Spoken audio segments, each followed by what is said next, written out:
ನಮ್ಮ ಚನ್ನಪಟ್ಟಣ ಏನಾಗಿತ್ತು, ಗುಂಡಿಮಯ ಆಗಿತ್ತು. ಎಲ್ಲ ರಸ್ತೆಗೂ ರೋಡ್ ಇರಲಿಲ್ಲ, ಸರಿಯಾದ ರೋಡ್ ವ್ಯವಸ್ಥೆ ಇರಲಿಲ್ಲ. ಅದ್ಯಾಕೆ ನಮ್ಮ ಸ್ಕೂಲ್ ಇತ್ತಾ? ಸರ್ಕಾರಿ ಪದವಿ ಪೂರ್ವ ಕಾಲೇಜ್ ಮಾಡಿದವ್ರು ಯಾರು? ಏನು ಯೋಗೇಶ್ವರ್ ಮಾಡಿದ್ರ ಪದವಿ ಪೂರ್ವ ಕಾಲೇಜ? ಇದೇ ಕುಮಾರಣ್ಣನೇ ಮಾಡಿದ್ದು. ಹಕ್ಕೂರಳ್ಳಿ ಇಟ್ಕಟ್ತವ್ರು ಯಾರು ಹಾಸ್ಪಿಟ್ಲ? ಇದೇ ಕುಮಾರಣ್ಣ ಮಾಡಿದ್ದು.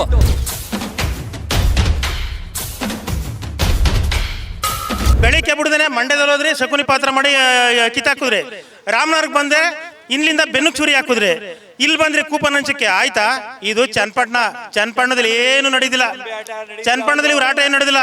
25 ವರ್ಷ MLA ಇಲ್ದಾಗಲೇ ಕಾರ್ಯಕರ್ತರು ಬಗ್ಸಕ್ಕಾಗ್ಲಿಲ್ಲ. ಅರ್ಥ ಆಯ್ತಾ? ಈಗ ಬಗ್ಸಕ್ಕಾಯ್ತದ? ಏನೋ ಇವತ್ತು ದೇವೇಗೌಡರು ಮಾಡಲಿಲ್ಲ ಬೇರೆ ಅಂದ್ರೆ ಇವರೆಲ್ಲ ಇಗ್ಲೂರಿಂದ ನೀರು ತರ್ತಿದ್ರು. ಅಲ್ಲ, ಮಕ್ಕಳ ಉಡ್ಸಿರ್ತಾನೆ, ತಂದೆ ಮಗ ಉಡ್ಸಿದ್ರೆ ಯಾವನ ಹೆಸರು ಕಟ್ತವ್ರು ಮುಖ್ಯನೋ, ತಂದೆ ಉಡ್ಸ್ತವ್ನು ಮುಖ್ಯನೋ, ಮಗ ಉಡಿಸ್ತವ್ನು ಮುಖ್ಯನೋ? ಅಲ್ಲ, ಹೆಸರು ಕಟ್ತಾರೆ, ನಾಲ್ಕು ಜನ ಕರೆಸ್ತಾರೆ, ಹೆಸರು ಕಟ್ಟಪ್ಪ ಇವನಿಗೆ ಅಂತ. ಅವ್ನ ಮಗ ಆಗೋ ಸಾಧ್ಯನಾ? ಇದು ದೇವೇಗೌಡ ಬೆಲೆಜು. ದೇವೇಗೌಡರು ಅದಕ್ಕೆ ಜನಕ. ಇಲ್ಲಿ ಯೋಗೇಶ್ವರ ಎಲ್ಲ ಜನಕ. ಇದಕ್ಕೆ ದೇವೇಗೌಡರು ಇದ್ದದಕ್ಕೇ ಈಗಲೂ ಬೇರೆ ಆದದ್ದು. ಏನು ರಸ್ತೆ ಏನು ಮಾಡಿಲ್ಲ CM ಆದಾಗ ಅಂತ ಹೇಳ್ತಾರಲ್ಲ, ಇದು ಏನು ಮಾಡಿಲ್ಲ. ಇಬ್ಬರು ಕೊಡುಗೆನೂ ಇದೆ, ಇವರು ನೀರು ಬಿಟ್ಟಿದ್ದಾರಲ್ವಾ? ನೀರು ಬಿಟ್ಟವ್ರು ಇಲ್ಲ ಅಂತ ಹೇಳ್ತಾ ಇಲ್ಲ, ಏನೂ ಕೊಡುಗೆ ಇಲ್ಲ ಅಂತ ಹೇಳ್ತಾರಲ್ಲ, ಸುಳ್ಳು ಹೇಳೋದು ತಪ್ಪು ರೀ. ಇಡೀ ತಾಲೂಕಲ್ಲಿ ಯೋಗೇಶ್ವರ್ ಊರಿಗೂ ಸೇರಿ ರಸ್ತೆ ಮಾಡಿದ್ರು ನಮ್ಮ ಕುಮಾರಣ್ಣ ಅವರು. ಕುಮಾರಸ್ವಾಮಿ ಅವರು ನಮ್ಮ ತಾಲೂಕಿಗೆ ಬರೋಕ್ಕೆ ಮೊದಲೇ ನಮ್ಮ ಚನ್ನಪಟ್ಟಣ ಏನಾಗಿತ್ತು, ಗುಂಡಿಮಯ ಆಗಿತ್ತು.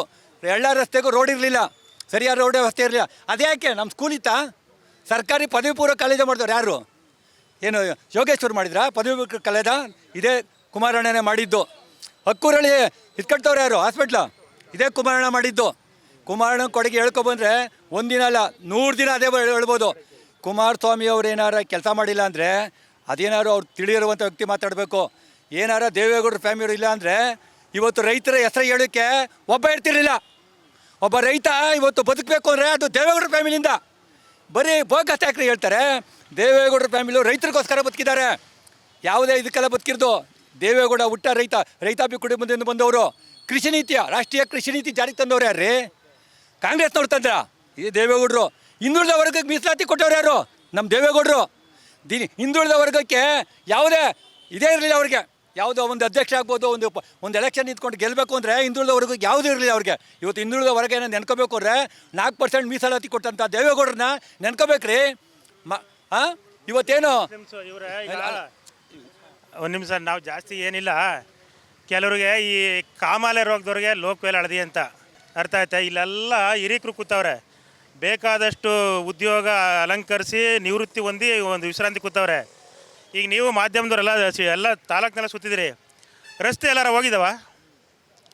ಕೆಲವ್ರಿಗೆ ಏನಾಗಿದೆ ಅಂದರೆ ಈ ಯೋಗೇಶ್ವರ ಪಾಲ್ ಅವ್ರಿಗೆ ಒಂದೊಂದು ರೋಡ್ಗೆ ಅವ್ರವರೇ ಕಾಂಟ್ರಾಕ್ಟ್ ತಗೊಂಡು ಒಂದೊಂದು ಟ್ರ್ಯಾಕ್ಟ್ರಲ್ಲಿ ಇದನ್ನು ಒಂದು ಡ್ರಮ್ಮು ಒಂದು ಜಲ್ಲಿ ಮಡಿಕೊಂಡು ಅದನ್ನೇ ಮಡಿಕೊಂಡು 20 ಲಕ್ಷ 30 ಲಕ್ಷಕ್ಕೆ ಮಾಡಿಕೊಂಡು ಎಲ್ಲ ಮಿಲಾಯಿಸಿದ್ರು.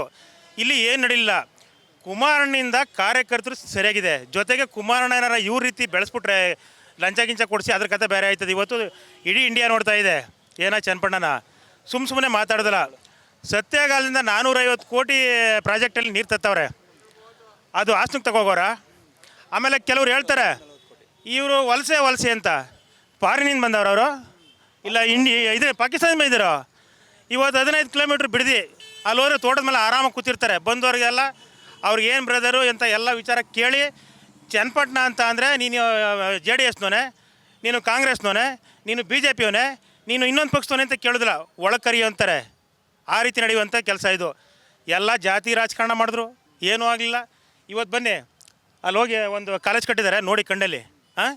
ಎಲ್ಲ ಕೆಲಸಗಳು ಆಗಿರುವಂಥವ್ರಿಗೆ ಆಗಲಿಲ್ಲ ಅಂತ ಯಾಕೆ ಸುಳ್ಳು ಹೇಳಬೇಕು? ಕಣ್ಗೇನಾರ ಕಾಮಾಲೆ ರೋಗ ಇದೆಯಾ ಅವ್ರಿಗೆ? 170 ಕೋಟಿ ಇಡೀ ಏಷ್ಯಾದಲ್ಲೇ ಇಲ್ಲಿರುವಂಥ ಮಾರ್ಕೆಟ್ ಕಟ್ತಾ ಇದ್ದಾರೆ. ರೈತರಿಗೆ AC ರೂಮು, ಹೋಟ್ಲು ವ್ಯವಸ್ಥೆ ಎಲ್ಲ ಇದೆ. ಅದನ್ನೆಲ್ಲ ಕಣ್ಣು ಕಾಣ್ತಾ ಇಲ್ವಾ? ಏನು ಗೊತ್ತಾ, ಇಷ್ಟೆಲ್ಲ ಅಭಿವೃದ್ಧಿ ಮಾಡಿದ್ದಾರೆ ಕುಮಾರಣ್ಣ ಅಂತ ನೀವು ಹೇಳ್ತಿದ್ದೀರಿ. ಯಾಕೆ ಎಲೆಕ್ಷನಲ್ಲಿ ದುಡ್ಡು ಹಂಚಿಕೆ ಮಾಡಬೇಕಾಗಿತ್ತು? ಅಭಿವೃದ್ಧಿ ಹೆಸರಲ್ಲೇನೆ, ಅಭಿವೃದ್ಧಿ ಆಧಾರದ ಮೇಲೇ ಓಟ್ ಕೇಳ್ಬೋದಾಗಿತ್ತು. ಒಬ್ಬ ಸಾಮಾನ್ಯ ಮನುಷ್ಯನ ಸೋಲಿಸ್ಬೇಕು ಅಂತ ಇಡೀ ಸರ್ಕಾರವೇ ಬಂದು ನಿಂತ್ಕೋತಿರಲ್ಲ. ಯಾರು ಸಾಮಾನ್ಯ ಮನುಷ್ಯ? ನಿಖಿಲ್ ಕುಮಾರಸ್ವಾಮಿ ಒಬ್ಬ ಸಾಮಾನ್ಯ ಮನುಷ್ಯ. ಆ ಮನುಷ್ಯನ ಬೇರೆ ಸಹಿತ ಕಿತ್ತಾಕ್ಬೇಕು ಅಂತ ಮಂಡ್ಯದಲ್ಲಿ ಹೋದ್ರಿ. ಮಾಜಿ ಪ್ರಧಾನಿ ಮೊಮ್ಮಗ, ಮಾಜಿ ಮುಖ್ಯಮಂತ್ರಿ ಮಗ, ಸಾಮಾನ್ಯ ವ್ಯಕ್ತಿ ಅಲ್ಲ ನಿಖಿಲ್. ಅವ್ರು ಮಾಜಿ ಮುಖ್ಯಮಂತ್ರಿ, ಮಾಜಿ ಪ್ರಧಾನಿ. ಈ ಅಪ್ಪ ಸಾಮಾನ್ಯ ಮನುಷ್ಯ. ಬೆಳಿಗ್ಗೆ ಬಿಡದೇನೆ ಮಂಡ್ಯದಲ್ಲಿ ಹೋದ್ರಿ, ಶಕುನಿ ಪಾತ್ರ ಮಾಡಿ ಕಿತ್ತಾಕಿದ್ರಿ. ರಾಮನಗರಕ್ಕೆ ಬಂದೆ, ಇಲ್ಲಿಂದ ಬೆನ್ನು ಚೂರಿ ಹಾಕಿದ್ರಿ. ಇಲ್ಲಿ ಬಂದರೆ ಕೂಪನ್ ಹಂಚಕ್ಕೆ ಆಯ್ತಾ? ಇದು ಚನ್ನಪಟ್ಟಣದಲ್ಲಿ ಏನು ನಡೆದಿಲ್ಲ. ಚನ್ನಪಟ್ಟಣದಲ್ಲಿ ಇವ್ರ ಆಟ ಏನು ನಡೆದಿಲ್ಲ. 25 ವರ್ಷ MLA ಇಲ್ದಾಗಲೇ ಕಾರ್ಯಕರ್ತರು ಬಗ್ಸೋಕ್ಕಾಗಲಿಲ್ಲ. ಅರ್ಥ ಆಯ್ತಾ? ಈಗ ಬಗ್ಸೋಕ್ಕಾಯ್ತದ? ಆ ಒಬ್ಬ ವ್ಯಕ್ತಿ ಬಂದು, ನಾನು ಯೋಗೇಶ್ವರ ಬಗ್ಗೆ ಕೆಟ್ಟಾಗಿ ಮಾತಾಡ್ತಿಲ್ಲ, ಯೋಗೇಶ್ವರ ನೀರಾವರಿಯಲ್ಲಿ ಮಾಡಿದ್ದಾರೆ, ಅವ್ರದ್ದೇ ಆದಂಥ ಸ್ವಲ್ಪ ಕೊಡುಗೆ ಇದೆ, ಇಲ್ಲ ಅಂತ ಹೇಳಲ್ಲ. ಆದರೆ ಕುಮಾರಣ್ಣನ ಕೊಡುಗೆನೇ ಇಲ್ಲ ಅಂತಾರಲ್ಲ, ಅವ್ರ ಬಾಯಿಗೆ ಲಕ್ಕ ಹೊಡಿಯಲ್ವಾ? ಹೇಳ್ರಿ ಸ್ವಾಮಿ, ಅವ್ರ ಬಾಯಿ ಲಕ್ಕ ಹೊಡಿ. ನೀವು ನಿಮ್ಮ ಅಭಿಪ್ರಾಯ ಹೇಳ್ತಿದ್ದೀರಿ, ಅವ್ರ ಅಭಿಪ್ರಾಯ ಹೇಳ್ತಿದ್ದಾರೆ. ಯೋಗೇಶ್ವರ್ ಕೊಡುಗೆ ಇದೆ ಅಂತ ಹೇಳ್ತಾ ಇದೀವಿ ನಾವು, ಯೋಗೇಶ್ವರ್ ಮಾಡೇ ಇಲ್ಲ ಅಂತ ಹೇಳ್ತಾ ಇಲ್ಲ.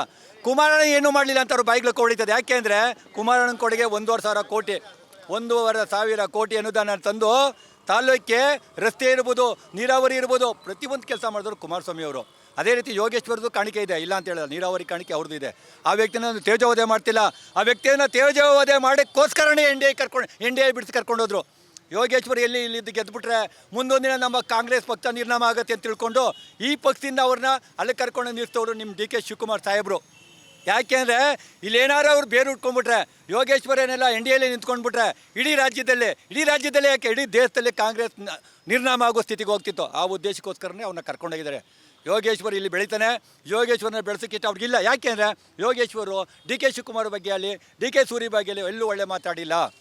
ಅವರು ಬೆಂಗಳೂರಲ್ಲಿ ಏನು ದರೋಡೆ ಮಾಡಿದ್ದಾರೆ, ಬೆಂಗಳೂರಲ್ಲಿ ಏನೆಲ್ಲ ಮಾಡಿದ್ದಾರೆ, ಯಾರು ಸನ್ಮಾನ್ಯ ಯೋಗೇಶ್ವರ್ ಅವರೇ ಮಾತಾಡಿದ್ದಾರೆ. DK ಶಿವಕುಮಾರ್ ಸಾಹೇಬ ಹಿಂಗೆ ಮಾಡ್ತಾ ಇದ್ದಾನೆ, ಅಷ್ಟು ಕೋಟಿ ಲೂಟಿ ಹೊಡೆದ, ಇಷ್ಟು ಕೋಟಿ ಲೂಟಿ, ನಾವು ಮಾತಾಡಿಲ್ಲ ಸ್ವಾಮಿ. ಅದು ಸನ್ಮಾನ್ಯ CP ಯೋಗೇಶ್ವರ್ ಮಾತಾಡಿರುವಂಥ ಮಾತುಗಳೇ. ಆ ಮಾತುಗಳ ಆಧಾರದಲ್ಲಿ ಅವರ ಕೆಲಸ ಉದ್ದೇಶದಿಂದ ನೀವು ಕರ್ಕೊಂಡೋಗಿದ್ದೀರಾ ಸ್ವಾಮಿ, ಕೆಲಸ ಉದ್ದೇಶದಿಂದ ಕರ್ಕೊಂಡೋಗಿದ್ದೀರಾ.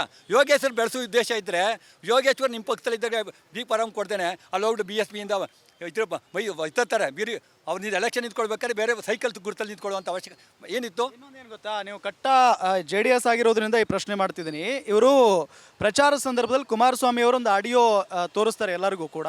ಏನಂತ ಅಂದರೆ, ನಾವು 365 ದಿನಾನು ಚನ್ನಪಟ್ಟಣಕ್ಕೆ ಹೋಗೋದು ಬೇಡ, ಕೇವಲ 10 ದಿನ ಹೋಗಿ ಕೆಲಸ ಮಾಡಿದರೆ ಸಾಕು ಗೆಲ್ಲಿಸ್ಬಿಡ್ತಾರೆ ಅಂತ ಹೇಳಿ. ಏನಿದ್ರ ಅರ್ಥ ಅಂತ? ಸ್ವಾಮಿ ಒಬ್ಬ ವ್ಯಕ್ತಿ ಎಲ್ಲರೂ ಇರಲಿ, ಅವನೆಲ್ಲ ಇರಲಿ, ತಾಲೂಕೇನು ಬೇಕು, ನಮಗೆ ಅಭಿವೃದ್ಧಿ ಬೇಕು. ಆ ವ್ಯಕ್ತಿ ಮಕ್ಕ ನೋಡ್ಕೊಂಡು ಯಾರು ಪೂಜೆ ಮಾಡಲ್ಲ. ಏನು ಯೋಗೇಶ್ವರ್ ಗೆಲ್ಸ್ಬಿಟ್ಟು ಯೋಗೇಶ್ವರ್ ಚನ್ನಪಟ್ಟಣದಲ್ಲೇ ಕೂತಿದ್ದಾರಾ? ಯೋಗೇಶ್ವರದೇ ಆದಂಥ ಅವ್ರದ್ದೇ ಆದಂಥ ಮನೆ ಬೆಂಗಳೂರಿನಲ್ಲಿ ಇದೆ. ಯೋಗೇಶ್ವರ್ ಬಂದಿಲ್ಲ ಅಂದ್ಬಿಟ್ಟು ಅವ್ರಿಗೇನು ಯಾರು ಏನು ಮಾಡೋದು? ಯೋಗೇಶ್ವರ್ ಏನು ಮಾಡಬೇಕು, ನಮ್ಮ ತಾಲೂಕಿನಿಗೆ ಅಭಿವೃದ್ಧಿ. ಆ ಮಾತಿನ ಅರ್ಥ ಏನಪ್ಪ ಅಂದರೆ, 10 ದಿನದಲ್ಲಿ ಬಂದು ದುಡ್ಡು ಕೊಟ್ಟು ಗೆಲ್ಲಿಸ್ಕೊಂಡ್ಬಿಡ್ತೀವಿ ಅಂತ ಹೇಳಿ ಕಾಂಗ್ರೆಸ್ನವ್ರು ಹೇಳ್ತಿದ್ದಾರೆ ಅಂತ. 10 ದಿನದಲ್ಲೇ ಬಂದು ದುಡ್ಡು ಕೊಡ್ತೀನಿ ಅಂತ ಕುಮಾರಣ್ಣ ಯಾವತ್ತೂ ಹೇಳಿಲ್ಲ. ಅದನ್ನ ಆ ಥರ ಬಿಂಬಿಸ್ತಿದ್ದಾರೆ. ಕುಮಾರಣ್ಣ ಇಡೀ ರಾಜ್ಯಕ್ಕೆ ಬೇಕಾದವರು. ಇದೇ ಯೋಗೇಶ್ವರು ನಮ್ಮ ಚನ್ನಪಟ್ಟಣ ಬಿಟ್ಟರೆ ಬೇರೆ ಎಲ್ಲಿ ನಿಂತ್ಕೊಂಡು ಗೆಲ್ಲಕ್ಕಾಗಲ್ಲ. ಇದೇ ಯೋಗೇಶ್ವರು ಚನ್ನಪಟ್ಟಣ ಕ್ಷೇತ್ರ ಬಿಟ್ಟು ಬೇರೆ ಯಾವ ಕ್ಷೇತ್ರದಲ್ಲಿ ನಿಂತ್ಕೊಳ್ಳೋಕ್ಕಾಗಲ್ಲ. ಕುಮಾರಣ್ಣ ಈ ರಾಜ್ಯದ ಯಾವುದೇ ಮೂಲೆಯಲ್ಲಿ ನಿಂತರೂ ಗೆಲ್ಲುವಂಥ ತಾಕತ್ತಿರುವಂಥ ಏಕೈಕ ವ್ಯಕ್ತಿ ಅಂದರೆ ಅದು ಕುಮಾರಣ್ಣ. ಇವಾಗ ತಾಕತ್ತಿರೋ ಸಿದ್ದರಾಮಯ್ಯನ ಚನ್ನಪಟ್ಟಣ ಗೆಲ್ಲಿಸಿ ಹಾಗೆ ಹೇಳ್ತೀವಿ ನಾವು. ಅವ್ರಿಗೆ ತಾಕತ್ತೇನೋ ಇದ್ದರೆ ಏನು ಇವತ್ತು ಮುಖ್ಯಮಂತ್ರಿ ಆಗಿದ್ದರೆ ಸಿದ್ದರಾಮಯ್ಯನವರು ನಮ್ಮ ಚನ್ನಪಟ್ಟಣದಲ್ಲಿ ನಿಂತ್ಕೊಂಡು ತೋರಿಸ್ಲಿ, ಅವತ್ತು ನಾವು ಇಡೀ JDSನವರು ರಾಜಕೀಯವಾಗಿ ನಿವೃತ್ತಿ ಘೋಷಿಸ್ತೀವಿ. ನೀವು ಸ್ಥಳೀಕರು ಮತ್ತು ಇನ್ನೇನು ಮಾಡಿದಿರಿ? ಅದು ಅಲ್ಲದೆ ಮನೆ ಮಗ ಅಂತೀರಿ, ಸ್ಥಳೀಕ ಅಂತೀರಿ. ಎಲ್ಲಿ ಅವ್ರೇನು ಫಾರಿನ್ ಬಂದ್ರು ಅವರು? ಇಲ್ಲ ಇಂಡಿಯಾದ ಬಂದರು ಅವರು ಇಲ್ಲಿ ಅವರಿಗೆ. ಆಮೇಲೆ ವಲಸೆ ಏನು ಆ ಒಕ್ಲುಗ್ರ ಬೆಲೆ ಎಲ್ಲ ನಾವು ಆ ಒಕ್ಲುಗ ಈ ಒಕ್ಲುಗ ಎಲ್ಲನೂ ಮಾಡಾಕ್ಬಿಟ್ರು. ಯಾರೋ ಈ ಮಾಗಡಿ ಬಾಲಕೃಷ್ಣ ಮತ್ತು ಈ ಚೆಲುವರಾಯ ಸ್ವಾಮಿ, ಆ ರಾಗಿ ಕಳ್ಳ ಶಿವಲಿಂಗೇಗೌಡ, ಇವರೆಲ್ಲ ಯಾರ ಮನೆ ನಾಯಿಗಳು ಇವರು? ದೇವೇಗೌಡರು ಬಿಕ್ಸಿನ ಬೆಳೆದ್ರು ಇವರೆಲ್ಲ. ಅವ್ರಿಗೆಲ್ಲ ಮಾತಾಡೋಕ್ಕೆ ಏನು ನೈತಿಕತೆ ಇದೆ ಅವ್ರಿಗೆ? ಹೇಳಿ, ಇದೆಯಾ ಅವ್ರಿಗೆ ಮಾತಾಡುವಂಥ ಇದು? ಈಗ ಮಾತಾಡಿದ್ರಲ್ಲ, ಇಡೀ ಇಂಡಿಯಾದಲ್ಲೇ ಒಪ್ತಾರ ಮಾತಾ? ದೇವೇಗೌಡರನ್ನೇ ಕೊಂಡ್ಕೊತೀನಿ ಅಂತ ಮಾತಾಡೋಲ್ಲ, ಅದು ಸರಿನಾ? ಅದು ದೇವೇಗೌಡರನ್ನ ಕೊಂಡ್ಕೋಬೋದಾ? ಇವತ್ತು ಒಂದು ನಾಯಿ ಮರಿ ಖರೀದಿ ಮಾಡೋಕ್ಕೂ ಆಗೋದಿಲ್ಲ. ಅವ್ರು ಕೇಳಿದಷ್ಟು ರೇಟ್ ಕೊಡಬೇಕು. ದೇವೇಗೌಡರು ಫ್ಯಾಮಿಲಿಗೆ ಹೇಳಿ ರೇಟ್ ಅಂತ ಕೇಳ್ತಾರಲ್ಲ. ನೀವೆಲ್ಲ ಏನು ಮಾಡ್ತಾಯಿದ್ರಿ ಈಗ? ಏನು ರೀ ಮಾಡ್ತಾಯಿದ್ರಿ ನೀವು? ಒಕ್ಕಲಿಗರು ಗುದ್ಲಿ ಹಿಡಿದ್ರೆ ಮಾತ್ರ ಅನ್ನ, ಒಕ್ಕಲಿಗರು ಬಿಸಾಕಿದ್ರೆ ಅನ್ನ ಇಲ್ಲ. ಕೆಲವ್ರಿಗೆ ಯಾವುದು ಅನ್ನ ಏನು ಅಂತ ಗೊತ್ತೇ ಇಲ್ಲ. ಗ್ಯಾರಂಟಿ ನ್ಯೂಸ್, ಸುದ್ದಿ ಖಚಿತ, ನ್ಯಾಯ ನಿಶ್ಚಿತ.